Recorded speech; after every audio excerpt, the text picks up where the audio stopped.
Assalamualaikum warahmatullahi wabarakatuh. Alhamdulillahi ala ihsani wa syukrullahu ala taufiqi wa amtinani. Asyhadu an la ilaha illallah wahdahu la syarika lahu ta'ziman li sya'nih wa asyhadu anna nabiyyana Muhammadan abduhu wa rasuluhu ata ila ridwani. Allahumma sholli wa sallim wa barik alaihi wa ala alihi wa ashabihi wa ikhwanihi amma ba'd. Allahumma la ilma lana illa ma 'allamtana innaka antal alimul hakim fa'alimna ma yanfa'una wanfa'na bima 'allamtana wa zidna ilman walhamdulillahi ala kulli hal. Rabbana iftah bainana wa baina qaumina bil haqqi wa anta khairul fatihin. Alhamdulillah, pada kesempatan pagi hari ini Allah Subhanahu wa taala mempertemukan kita kembali dalam keadaan sehat walafiat. Moga-moga hari-hari yang Allah berikan kepada kita di kehidupan ini semakin mendekatkan diri kita kepada Allah Subhanahu wa taala dan kelak Allah Subhanahu wa taala memasukkan kita ke dalam surganya. Bapak dan Ibu yang semoga dirahmati oleh Allah Subhanahu wa taala, kajian kita pada hari ini Sirah Nabawiyah dengan tema Hilful Fudul wa Zawajun Nabi sallallahu alaihi wasallam bi Khadijah radhiyallahu anha. Peristiwa Hilful Fudul dan pernikahan Nabi SAW dengan Khadijah radhiyallahu anha. Yang pertama, para ulama mengatakan sebelum Nabi Muhammad SAW diangkat menjadi Nabi dan Rasul, 20 tahun sebelum peristiwa Bi'tsah, lebih tepatnya di bulan Dzulqa'dah, ada sebuah kejadian yang sering diabadikan oleh para ulama-ulama sejarah. Di antaranya apa? Yaitu sebuah peristiwa yang dikenal dengan nama Hilful Fudul. Apakah Hilful Fudul itu? Yaitu peristiwa di mana para pembesar Quraisy bersatu untuk menegakkan kebenaran.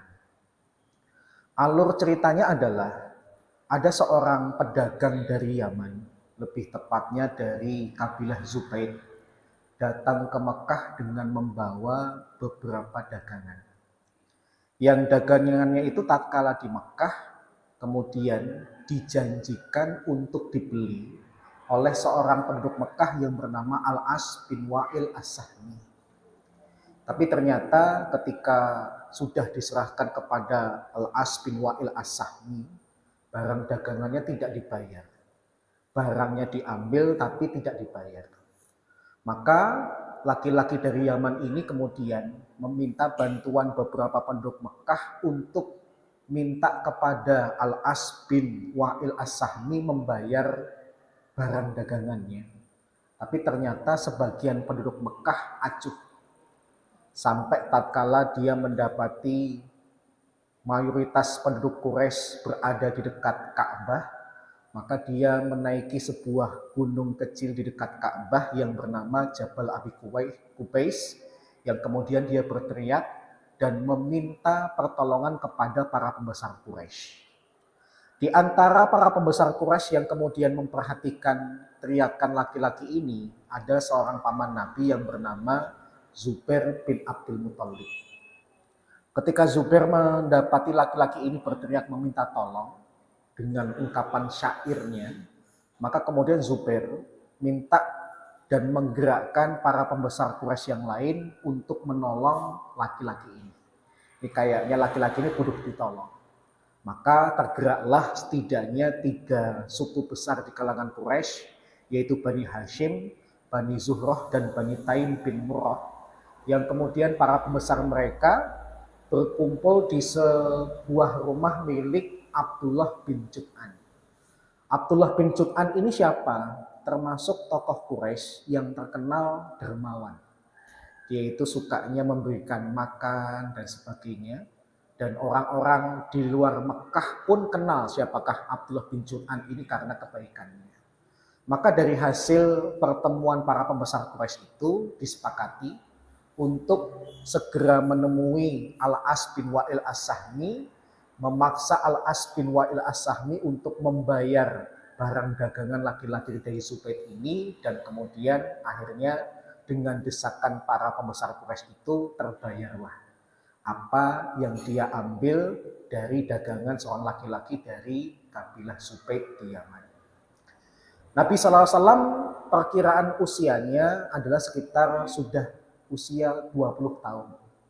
Maka kemudian Al-Imam Al-Baihaqi dalam kitab As-Sunannya, beliau meriwayatkan sebuah perkataan Nabi, laqad syahidtu fi dari Abdullah bin Jud'an hilfan ma uhibbu anna li bihi humran ni'am walau ud'a bihi fil Islam la ajabtu. Sungguh aku pernah menyaksikan sendiri di rumahnya Abdullah bin Jud'an sebuah perjanjian. Yang perjanjian itu lebih aku sukai daripada aku diberikan onta yang berwarna merah. Seringkali Bapak Ibu kalau baca hadis ada ungkapan onta berwarna merah. Onta berwarna merah itu apa sih? Ungkapan onta yang jarang dan kalau ada orang yang punya pasti harganya mahal. Kalau zaman dulu mobil termahal itu sebelum ada Jaguar dan sebagainya, mobil yang paling mahal itu adalah Mercy. Maka ibarat mobil Mercy di zaman Nabi itu adalah onta yang berwarna merah. Orang kalau sampai punya onta berwarna merah berarti sekaya-kayanya orang. Nabi mengatakan, aku dengan perjanjian itu lebih aku sukai dibandingkan aku diberikan onta berwarna merah yang merupakan perbendaharaan yang paling mahal di zaman Nabi. Walau seandainya aku diundang dalam perjanjian itu dan perjanjian itu terulang kembali di masa Islam ini, niscaya aku akan menghadirinya. Menunjukkan apa Nabi mengakui bahwasanya meskipun orang-orang Quraisy itu mayoritas pelaku kejahatan, tapi ada beberapa akhlak baik yang kemudian dipuji oleh Nabi. Di antara akhlak baik dari orang-orang Quraisy yang dipuji oleh Nabi itu apa? Mereka tetap menegakkan keadilan, membela kebenaran, bahkan menolong orang yang terzalimi. Kemudian kembali kepada sosok yang rumahnya dijadikan tempat pertemuan yaitu Abdullah bin Jud'an. Suatu ketika Ibunda Aisyah radhiyallahu anha itu berkata kepada Nabi, "Ya Rasulullah, Ibnu Jud'an kana fil jahiliyah yasilur rahim wa yut'imul miskin. Wa hal dzalika nafi'u." Ya Rasulullah, engkau tahu sendiri kan, Abdullah bin Jud'an itu di masa jahiliyah sukanya menyambung silaturahim, sukanya memberikan makan kepada orang miskin. Pertanyaanku satu, semua itu nanti bermanfaat gak untuk Abdullah bin Jud'an di akhirat? Nabi mengatakan, la yanfa'uhu. Semua kebaikan yang telah dilakukan oleh Abdullah bin Jud'an itu tidak bermanfaat baginya sedikit pun. Li'annahu lam yakun yauman rabbighfirli khati'ati yaumaddin. Karena seumur hidup belum pernah sehari pun Abdullah bin Jud'an itu memohon ampun kepada Allah dengan mengatakan, ya Allah, ampunilah kesalahanku di hari pembalasan nanti. Maka meskipun orang-orang kafir, orang-orang musyrik itu ada potensi untuk melakukan kebaikan, tetapi kebaikan yang tidak didasari dengan keimanan itu tidak akan dianggap oleh Allah Subhanahu wa taala. Sebagaimana ketika Allah Subhanahu wa taala berkata, la in asyrakta la yahbatanna amaluk wa la takunanna minal khasirin. Jika engkau berbuat syirik, maka terhapuslah semua amalanmu dan di akhirat termasuk orang-orang yang merugi. Di dunia meskipun terkesan baik tidak dicatat oleh malaikat, dan di akhirat dimasukkan ke dalam neraka.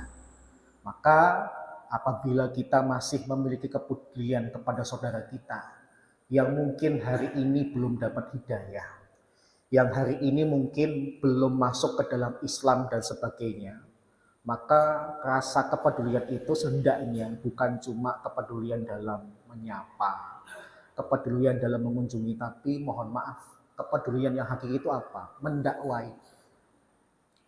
Saya pernah cerita di masjid ini, sebagian keluarga bapak saya itu non-muslim. Ada yang Kristen, bahkan mayoritas itu Katolik. Karena kemudian sejarah Nabi itu membuktikan Nabi itu hidupnya adalah orientasinya dakwah.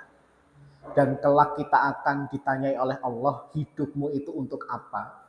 Maka dulu yang awalnya saya agak takut, agak ragu untuk berdakwah, jangan-jangan memang Kristen dan Katolik itu adalah pilihan mereka, saya memberanikan diri untuk mendakwai mereka. Dengan cara yang bisa saya lakukan, dengan cara yang menurut saya pas untuk disampaikan kepada mereka. Kenapa? Karena dakwah itu nanti akan menjadi satu hal yang akan ditanya oleh Allah kepada kita. Sampai saudaramu ada yang mati dalam keadaan Kristen dan Katolik, itu nanti akan menjadi pertanyaan dari Allah kepada saya. Sudahkah kamu dakwai? Kalau kemudian saya sudah melakukan, maka pertanyaan ini menjadi hal yang bukan menjadi beban bagi saya. Tapi kalau kemudian keluarga-keluarga saya itu kemudian sampai meninggal, belum pernah baik orang lain maupun keluarganya sendiri mendakwai mereka tentang Islam, maka hal yang pertama kali Allah akan pertanyakan dari keluarga-keluarganya adalah tanggung jawab kalian untuk berdakwah itu di mana? Maka mohon maaf ya, di antara hal yang mungkin agak berat bagi seorang muslim itu apa? Mendakwai saudara sendiri yang belum masuk ke dalam Islam.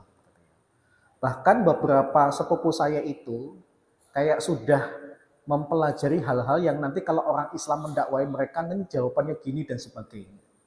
Maka kalau kemudian nggak pinter-pinternya kita mempelajari Islam, tidak jeli-jelinya kita untuk membaca referensi-referensi keyakinan orang Kristen, Katolik dan sebagainya, bakal mati kutu. Bahkan tidak menutup kemungkinan orang berdakwah tapi tidak punya ilmu, ketika mendakwai orang Kristen, kalah argumen malah orang Islamnya masuk ke dalam Kristen. Seperti yang dialami seorang tokoh yang ngakunya lulusan Sorbonne, lulusan UMS, jurusan tarbiyah yang kemudian malah jadi pendeta di Amerika. Dia orang Islam bertemu dengan orang Kristen pengennya mendakwai, tapi kalah argumen. Malah kemudian kagum dengan Kristen dan akhirnya menjadi orang Kristen, bukan cuma jadi orang Kristen biasa, jadi pendetanya. Waliyadzubillah. Maka hal ini tentu saja sangat kita sayangkan. Kenapa? Karena dakwah itu butuh ilmu. Dakwah itu butuh referensi yang cukup supaya kita punya argumen yang kuat dalam mendakwahkan agama Islam ini kepada mereka. Maka saya sangat menyarankan Bapak Ibu kalau nonton YouTube-nya yang bermanfaat. Lihatlah misalnya YouTube-nya Dzakir Naik. Lihatlah bagaimana YouTube-nya gurunya Dzakir Naik yang lebih dulu meninggal, yaitu Ahmad Deedat rahimahullah ta'ala. Lihatlah bagaimana saudara-saudara kita komunitas Islam di Inggris itu kemudian bikin stand-stand di tempat-tempat publik menerangkan Islam, menerangkan Al-Quran. Yang dalam menerangkan Islam dan Al-Quran itu seringkali mereka mendapatkan tantangan atau pertanyaan dari orang-orang misionaris. Dan ternyata subhanallah karena ilmu mereka itu cukup, misionaris sekalipun, pendeta sekalipun tidak bisa mengalahkan argumen para pendakwah saudara-saudara kita yang berada di Inggris. Jadi inilah yang kemudian harusnya menjadi salah satu fokus hidup kita di dunia, yaitu apa? Berdakwah. Berdakwah itu lebih identik kepada orang yang belum kenal Islam. Kalau orang sudah kenal Islam, saya sedang melakukan apa sih kepada Bapak dan Ibu? Saya ini bukan sedang berdakwah. Saya ini sedang apa? Mentarbiyah, mendidik. Kenapa? Bapak dan Ibu sudah tahu Islam. Tapi kalau kemudian Bapak dan Ibu belum tahu Islam, saya kemudian mengenalkan Islam itu apa? Ngajak Ibu dan Bapak masuk ke dalam Islam, nah itu namanya dakwah yang hakiki. Baik. Kemudian kesimpulan dari peristiwa Hilful Fudul ini apa? Yang pertama, para ulama mengambil hikmah bahwasanya Nabi mengajarkan kepada kita ketika menjadi seorang muslim hendaknya melihat segala sesuatu itu secara adil dan objektif. Dia bisa membedakan mana harus bertakwim, mana ketika dia harus bertahdir. Takwim itu apa? Takwim itu menghukumi. Kalau saya diminta untuk menghukumi seseorang, maka saya harus sebutkan plus minusnya. Saya tidak boleh menyebutkan minusnya saja, padahal orang ini ada plusnya. Itu namanya takwim, harus adil. Tapi kalau kaitannya dengan memperingatkan, maka saya tidak perlu menyebutkan plusnya seseorang. Misalnya ada orang sukanya menipu. Saya memperingatkan orang jangan sampai kena tipuannya dia, maka saya tidak perlu nyebutin kebaikan dia. Saya cukup mengatakan hati-hati, dia itu sukanya nipu. Jangan ditambahin dengan plusnya dia, tapi dia itu rajin sholat, rajin sedekah dan sebagainya. Nanti kalau kemudian saya sebutkan kebaikannya, orang akhirnya tidak waspada terhadap kejahatan yang sedang dia lakukan. Maka inilah yang disampaikan oleh Nabi, tatkala beliau bermusuhan dengan kafir Quraisy pun beliau tetap adil ketika menyebutkan kebaikan-kebaikan yang ada pada orang-orang Quraisy. Kemudian yang kedua, dalam pandangan para ulama, sabda Nabi ini juga mengindikasikan boleh dalam beberapa kondisi-kondisi tertentu orang Islam itu bekerja sama dengan orang-orang kafir dan musyrik. Selama kerjasama itu kemudian sifatnya saling menguntungkan dan tidak ada yang dirugikan. Maka dulu pernah kita bahas kerjasama atau toleransi yang diperbolehkan dalam Islam itu adalah tasamuh.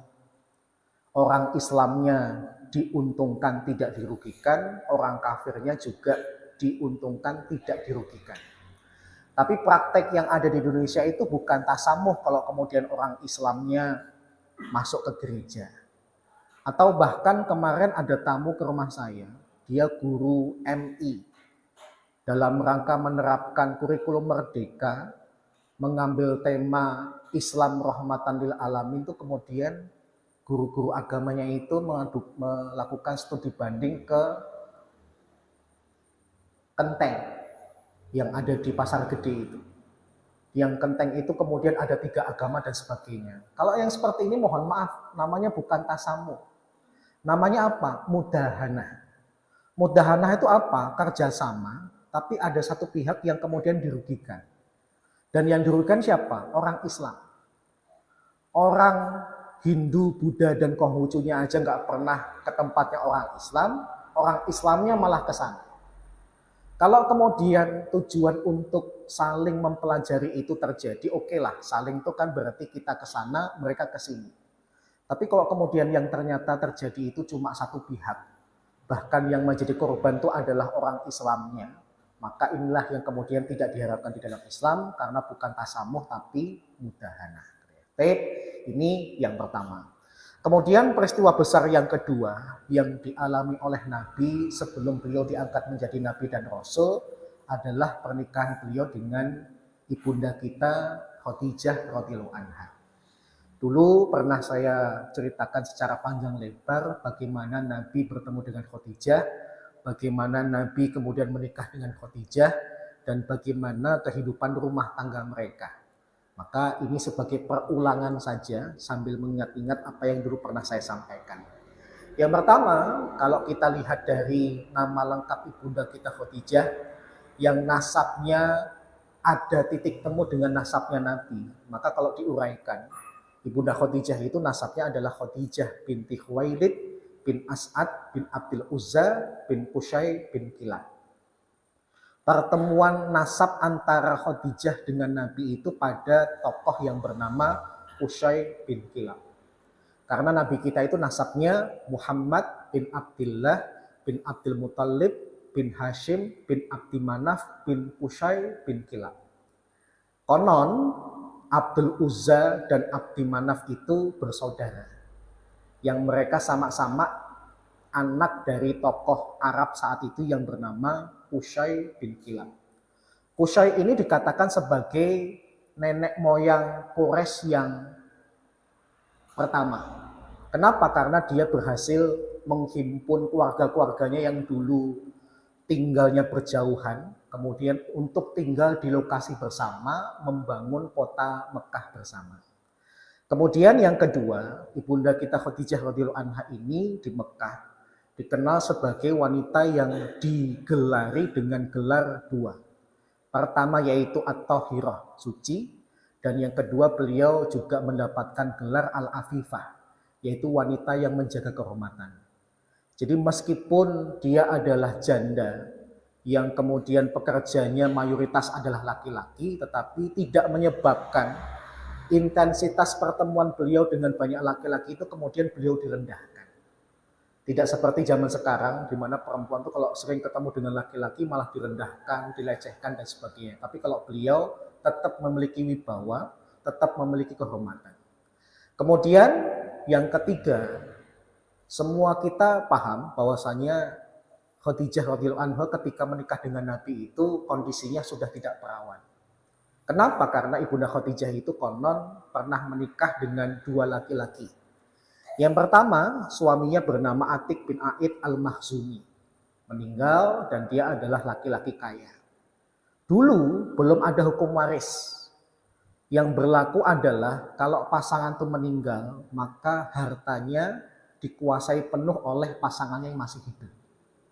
Jadi tidak ada ceritanya untuk orang tuanya, untuk saudaranya dan sebagainya. Sampai kemudian nanti Islam datang dengan ayat mawaris. Kemudian Khadijah menikah dengan laki-laki kedua, yaitu Abu Halah bin Nabashi At-Tamimi. Yang pernikahan dengan Abu Halah ini, Ibunda Khadijah melahirkan seorang anak laki-laki yang diberikan nama Hind. Di kebiasaan orang Arab, Hind itu bisa untuk nama laki-laki, bisa untuk nama perempuan. Setahu saya ya, orang Arab tuh kalau nyebutnya disukunkan Hind. Tapi kalau orang Indonesia sukanya dengan ditambahi Hindun, gitu ya, ditambahi rumah tanwin. Tapi kalau orang Arab nyebutnya disukunkan Hind. Bisa untuk nama laki-laki, bisa untuk nama perempuan. Karena kadang-kadang gitu ya, ada nama yang identik untuk laki-laki saja, ada nama untuk perempuan saja, tapi ada juga nama bisa untuk dua-duanya. Di antaranya yang bisa untuk dua-duanya adalah Hind. Nah, saya dulu pernah cerita juga, di Indonesia itu ada beberapa nama yang terkesan terbalik. Di Arab untuk laki-laki, di sini untuk perempuan. Di Arab untuk perempuan, di sini untuk laki-laki. Misalnya apa? Mustafa. Itu di Indonesia laki-laki apa perempuan? Tapi kalau di Arab untuk perempuan. Gitu ya.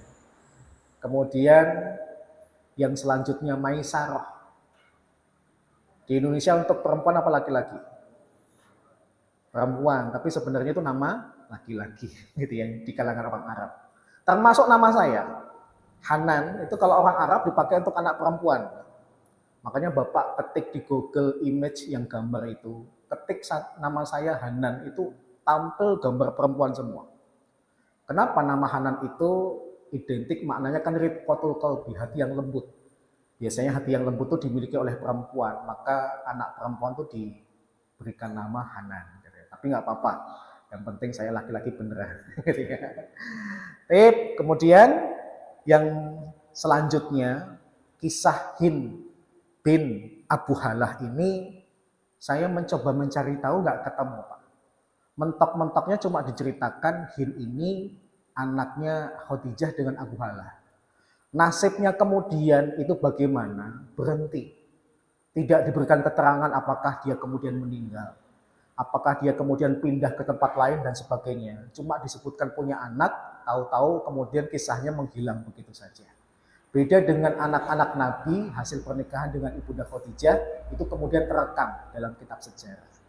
Kemudian Ibunda Khadijah karena sudah 2 kali menikah dan sempat punya anak, maka sebagian ulama memandang Ibunda Khadijah itu awalnya nggak pengen nikah lagi. Ada juga yang mengatakan, ya sebenarnya pengen nikah tapi nggak pengen buru-buru. Karena mengambil pengalaman 2 kali menikah ternyata suaminya meninggal dengan cepat. Khawatirnya kalau menikah lagi ternyata suaminya nanti juga meninggal lagi. Maka dia tidak ingin terburu-buru. Wallahu a'lam. Sampai saya dulu pernah mengatakan ada sebuah riwayat, meskipun sanadnya masih diperselisihkan, Ibunda Khadijah itu kemudian mimpi. Mimpinya apa? Beliau mimpi matahari itu kemudian turun ke atas Ka'bah, kemudian masuk ke dalam rumah beliau. Mimpi itu berkali-kali sampai kemudian beliau mendatangi sepupu beliau yang merupakan ahli kitab, yang kemudian mentakwilkan, engkau bakal dinikahi laki-laki terbesar sepanjang masa. Khadijah kaget. Dia udah punya keinginan untuk tidak menikah lagi, tapi kok malah ditakdirkan bakal menikah lagi. Maka kemudian Ibunda Khadijah tanya, siapakah nama laki-laki yang bakal menjadi suamiku itu? Maka Dijawab, ismuhu Muhammad. Namanya adalah Muhammad. Kenapa kok bisa dijawab seperti itu? Karena dalam versi Bible yang asli dengan bahasa Ibrani, nama Nabi Muhammad itu ada. Cuma nama Nabi Muhammad itu kemudian oleh para pendeta itu diterjemahkan. Biar nggak ketemu. Tapi kalau kita bisa membaca huruf Ibrani, maka nama Nabi Muhammad itu ada di dalam Bible. Cuma dalam terjemahan Bible, supaya nggak ketemu, nama Nabi Muhammad diterjemahkan. Ibarat nama saya Hanan, supaya nama saya nggak ketemu kemudian diterjemahkan. Hati yang lembut. Ya nggak bakal ketemu. Kenapa? Nama aslinya dihilangkan, yang dimunculkan adalah terjemah atau makna dari nama itu. Kemudian Ibunda Khadijah bertanya, min ayyi qabilah, dari suku apa? Seperti suku kita, yaitu seperti suku Quraisy gitu ya. Maka Ibunda Khadijah sudah tahu siapakah yang bakal menjadi suaminya. Sampai kemudian Nabi melamar menjadi pekerjanya Khadijah, terjadi interview, wawancara kerja, dan Khadijah kaget. Karena Muhammad yang diramalkan itu ternyata ada di depannya. Tapi Khadijah tidak gegabah, dia punya wibawa, dia ingin lihat dulu apa kelebihan Muhammad sampai Allah takdirkan dia bakal jadi suamiku. Maka dalam perjalanan dagang Nabi Muhammad kemudian dikawal oleh budaknya Khadijah yang bernama Maisarah. Yang dalam perjalanan itu Maisarah melihat akhlak mulia Nabi. Karena akhlak seseorang yang asli itu, kata para ulama, berdasarkan perkataan dari Umar bin Khattab yang diriwayatkan oleh Sulaiman bin Harb, akhlak seseorang itu terlihat dari 3 kondisi. Pertama, dia adalah tetangga dekat kita. Kita yang bertetangga dekat pasti tahu sifat tetangga kita itu bagaimana karena hidupnya berdampingan dengan kita. Yang kedua, akhlak seseorang itu terlihat tatkala kita bermuamalah dengan dia. Kita mungkin pinjam-meminjam dengan dia, hutang piutang dengan dia, itu nanti akhlaknya terlihat. Dia itu jujur atau tidak, amanah atau tidak. Dan yang ketiga, akhlak seseorang itu terlihat tatkala kapan? Tatkala safar. Orang dalam kondisi normal seperti ini bisa pura-pura baik. Tapi kalau dalam safar nggak mungkin. Apalagi safarnya sampai berhari-hari, maka sifat aslinya nanti kelihatan. Bapak Ibu kalau pengen tahu sifat saya yang asli, silahkan safar dengan saya, tapi harus yang berhari-hari. Mas Hanan tuh sifatnya bagaimana, rakus atau tidak ketika makan, egois atau tidak ketika berbicara, itu nanti kelihatan pas safar. Maka dalam safar Maisarah dengan Nabi Muhammad, dan melihat Nabi Muhammad ketika bertransaksi menjual barang dagangnya Khadijah, itu terlihat akhlaknya Nabi yang begitu baik, yang kemudian disampaikan kepada Khadijah, dan Khadijah menjadi semakin jatuh cinta dengan Nabi. Sampai ada peristiwa Khadijah akhirnya ingin menikah dengan Nabi, kemudian menggunakan perantara orang-orang dekat beliau untuk menyampaikan kepada Nabi. Dalam riwayat yang lain, Khadijah itu ngasih kode. Wallahu a'lam kodenya bagaimana. Yang kode itu membuat orang-orang Arab tuh paham. Ini perempuan ngajak untuk dinikahi. Maka Nabi yang awalnya minder untuk menikahi Khadijah, tapi kemudian karena memang Khadijah itu terkenal sebagai wanita yang baik, laki-laki mana sih yang tidak ingin menikahi Khadijah radhiyallahu anha, maka menikahlah mereka. Yang kemudian para ulama berbeda pendapat. Khadijah itu ketika dinikah oleh Nabi usia tepatnya berapa? Ada 2 pendapat. Pendapat yang paling sering kita dengar, Khadijah itu selisih usianya dengan Nabi 15 tahun. Nabi usia 25, Khadijah usianya 40. Berarti konon Khadijah itu menikahi Nabi tatkala usia 40 tahun. Tapi ada juga yang berpendapat enggak, harus kurang daripada itu, kira-kira usia 28. 40 maupun 28, meskipun disampaikan oleh tokoh-tokoh, tapi ternyata sanadnya lemah, bahkan tidak ada. Jadi cuma kira-kira saja, kapankah usia Khadijah menikah dengan Nabi. Yang mengatakan 40, karena berdasarkan riwayat ketika Ibunda Aisyah itu cemburu dengan Khadijah. Khadijah sudah meninggal lama, Aisyah sudah menjadi istri Nabi, tapi Nabi itu masih sering ingat Khadijah. Maka Aisyah kemudian cemburu sampai kemudian mengatakan, kenapa sih Anda masih mengingat perempuan yang kalau sekarang dia masih hidup, hamro asyidki. Paling-paling Khadijah itu gusinya sudah merah, maksudnya udah ompong. Menunjukkan berarti udah tua banget. Kalau kemudian Ibunda Aisyah mengatakan seandainya Khadijah itu masih hidup, berarti perkiraan usia Khadijah menikah dengan Nabi itu berarti lebih tua daripada Nabi. Dan yang kedua, ada yang berpendapat enggak sampai 40. Kenapa? Mereka pakai logika. Kalau Khadijah itu nikah dengan Nabi usia 40, enggak mungkin karena setelah itu Khadijah nanti akan melahirkan 6 orang anak. Usia 40 itu sudah rawan untuk melahirkan. Yang kedua, Ibunda Khadijah itu kalau kemudian dibenturkan dengan sabda dari perkataan Aisyah ini, maka sebenarnya kalau 28 itu kalau di logika juga ditambah 25 tahun usia rumah tangga, berarti sekitar usia 53 tahun, belum begitu tua, belum begitu ompong pada usia wanita Arab pada umumnya. Maka terjadi pertentangan di antara para ulama, 40 atau 28. Nah, ini bukan hal yang perlu kita perdebatkan, toh kita juga tidak menghadiri pernikahan mereka. Kemudian hasil pernikahan mereka lahirlah 6 orang anak, 2 laki-laki 4 perempuan. Yang Ibunda Khadijah itu ketika menikah dengan Nabi udah nggak mau kerja lagi. Seluruh hartanya diserahkan kepada suaminya, dia fokus ngurus keluarga. Yang kemudian para ulama akhirnya menyimpulkan Khadijah itu begitu cintai Nabi karena memang memiliki banyak keutamaan. Pertama apa? Beliau itu dalam sebuah sabda Nabi dikatakan sebagai sebaik-baik wanita dunia di masanya. Khairun nisa'iha Maryam ibnatu Imran wa khairun nisa'iha Khadijatu bintu Khuwailid. Kata Nabi, sebaik-baik wanita dunia di masanya adalah dulu Maryam binti Imran, ibundanya Nabi Isa alaihi salam, dan yang kedua adalah Khadijah binti Khuwailid di masanya, yaitu istri beliau. Yang kedua, Nabi itu begitu cintanya dengan Khadijah, meskipun sudah meninggal, sering nyebut Khadijah.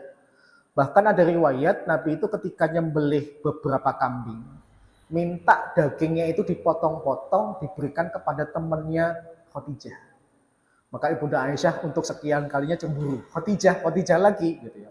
Udah meninggal kok kemudian masih diingat-ingat. Maka Ibunda Aisyah itu pernah mengatakan, bukankah Allah sudah memberikan istri yang lebih baik daripadanya, ya Rasulullah? Ibunda Khadijah menyangka kalau beliau itu lebih baik daripada Khadijah. Maka Nabi SAW kemudian mengatakan, demi Allah, gak ada perempuan yang lebih baik daripada Khadijah. Karena Allah Subhanahu Wa Taala ketika menikahkan aku dengannya, aku diberikan banyak kelebihan. Pertama, diantaranya adalah diberikan banyak anak, dan Allah merezekikan kepadaku cintanya. Jadi cintanya Nabi kepada Khadijah itu tidak seperti istilah orang Jawa. Witing tresno jalaran saka kulino. Enggak. Nabi itu cinta kepada Khadijah karena rasa cinta itu Allah hadirkan kepada Nabi Muhammad SAW, dan itu disebut dengan rizki. Kemudian yang ketiga, dalam rangka menghormati Khadijah, pernikahan selama 25 tahun itu Nabi tidak poligami.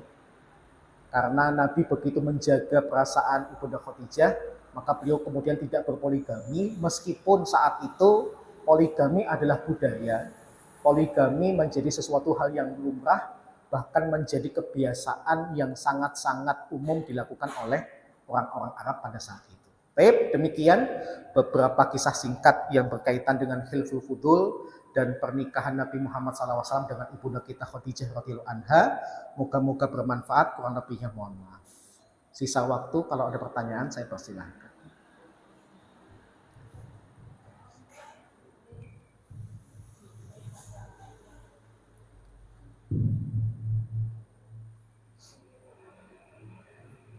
Assalamualaikum warahmatullahi wabarakatuh. Waalaikumsalam warahmatullahi wabarakatuh.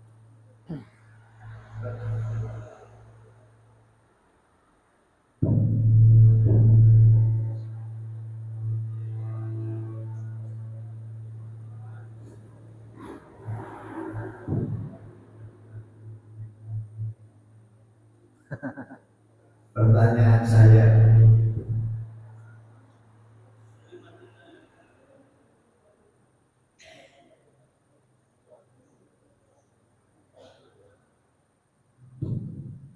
pertanyaan saya Pak, pada waktu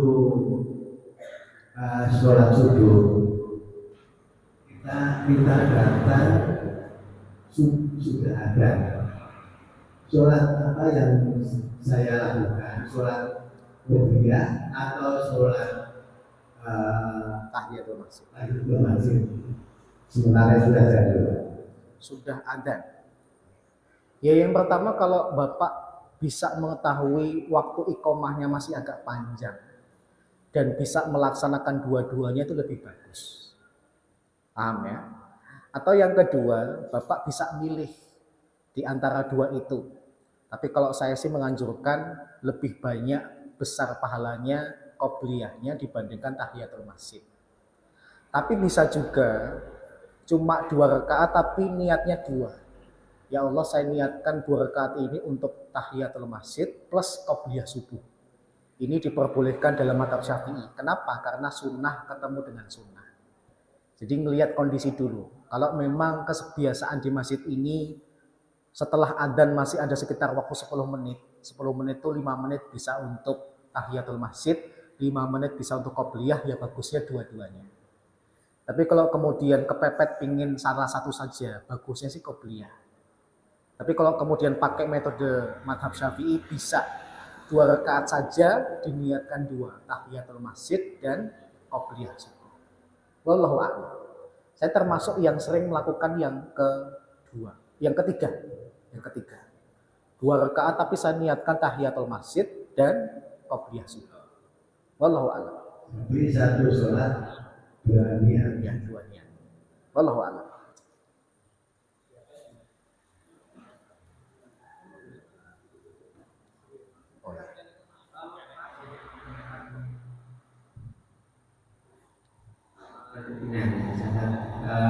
Kita sering mendengar nama-nama malaikat ya.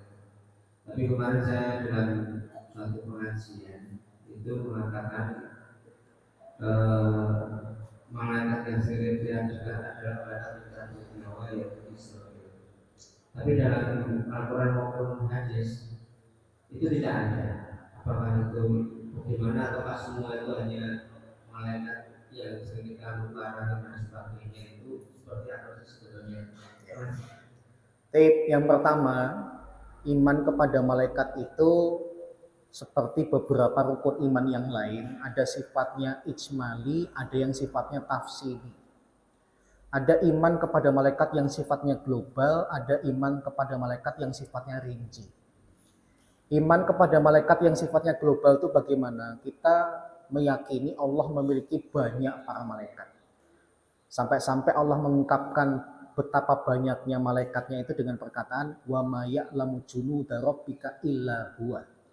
Tidak ada yang tahu persis jumlah tentara-tentaranya Allah kecuali hanya Allah saja. Menunjukkan jumlah malaikat itu banyak.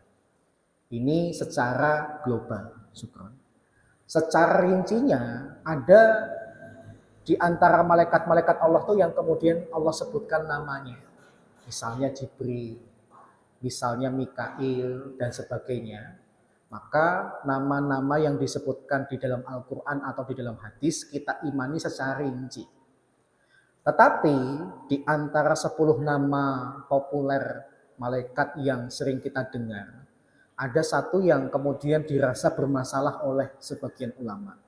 Yaitu apa? Nama malaikat Israel. Di mana dalam Al-Quran nggak ada, Nabi pun seumur hidup juga belum pernah ngomong Israel. Nabi mengistilahkan dengan istilah malakul maut, malaikat kematian, malaikat maut, gitu ya. Maka ini yang lebih pas. Nah, kalau pakai Israel benar atau salah? Sebagian ulama mengatakan salah, sebagian ulama mengatakan benar. Yang mengatakan salah karena berpendapat Nabi nggak pernah nyebut kok bisa muncul nama itu. Yang kedua alasannya Nabi nyebutnya dengan malakul maut, maka kita cukupkan dengan istilah dan nama dari Nabi. Tapi bagi yang ulama yang mengatakan boleh, karena itu copy paste dari agama Yahudi. Orang Yahudi itu memiliki nama-nama malaikat, diantaranya malaikat pencabut nyawa itu mereka panggil dengan nama Israel. Jadi Israel itu sebenarnya copy paste dari agama orang Yahudi. Gitu. Wallahu a'lam. Mau dinamakan malakul maut atau Israel, yang penting hakikatnya sama. Dia tugasnya adalah mencabut nyawa seseorang berdasarkan perintah Allah, dan setiap manusia pasti mati. Wallahu a'lam. Bahkan sebenarnya dalam Al-Quran juga ada ya malaikat-malaikat yang malah tidak dimasukkan dalam 10 nama malaikat itu. Tetapi sayangnya tidak dipopulerkan. Dalam hadis pun Nabi juga cerita ada malaikat penjaga gunung. Tapi tidak diajarkan dalam buku agama anak-anak SD dan sebagainya. Nabi menceritakan ada malaikat yang hamilul arsy, yang menyangga, menopang arsy-nya Allah. Itu kan para malaikat. Itu juga tidak disebutkan. Kemudian faliyatuna dia sadat uzzabaniyah. Nah, ada malaikat zabaniyah. Zabaniyah ini siapa? Menurut para ulama tafsir, dalam istilah sederhananya, polisinya neraka. Polisinya neraka, gitu ya. Karena memang dia nanti tugasnya memang membantu malaikat penjaga neraka untuk menyiksa para penduduk neraka. Gitu ya. Maka Allah ungkapkan dalam Al-Quran sanad uzzabani. Kalau orang-orang kafir bisa manggil kelompoknya, Muhammad bisa saja manggil zabaniyah. Manggil bantuan dari Allah berupa malaikat yang tugasnya menjadi polisinya neraka. Ini kalau sudah ngomong polisinya neraka lah gitu ya, sehebat-hebatnya manusia itu punya kelompok, punya dukungan, kalah deh sama malaikat yang merupakan polisi neraka. Nah itu di dalam Al-Quran disebutkan namanya, tapi sayangnya malah tidak dimasukkan dalam nama-nama malaikat yang disebutkan secara rinci. Wallahu a'lam. Karena memang iman kepada malaikat itu ada kalanya disebut namanya kita imani, tapi kita juga harus mengimani ada malaikat-malaikat yang namanya tidak disebut. Gitu ya. Wallahu a'lam. Ada lagi? Ya. Saya pernah dengar ada ustadz itu yang bilang tasawuf itu golongan kiri, kemudian tasbih nafas itu golongan kanan. Itu maksudnya apa? Ya.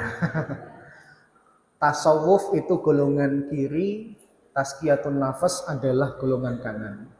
Semua kembali kepada pemahaman tasawuf itu apa. Tasawuf itu kan maknanya juga memiliki beberapa perbedaan pendapat di antara para ulama. Tapi tidak bisa dipungkiri, tasawuf itu dari kata suf, yang artinya bulu domba. Orang-orang yang pakaiannya identik terbuat dari bulu domba. Karena mereka sering bepergian untuk berdakwah. Hidupnya terkesan orientasinya untuk akhirat, dunia tidak terlalu dipikirkan. Maka orang-orang seperti itu dianggap sebagai orang-orang yang memiliki pemahaman tasawuf. Identik dengan pakaiannya berbulu domba, hidupnya untuk berdakwah. Nah, tasawuf ini kemudian dalam perkembangannya akhirnya menjadi kelompok-kelompok yang diantaranya menyesatkan.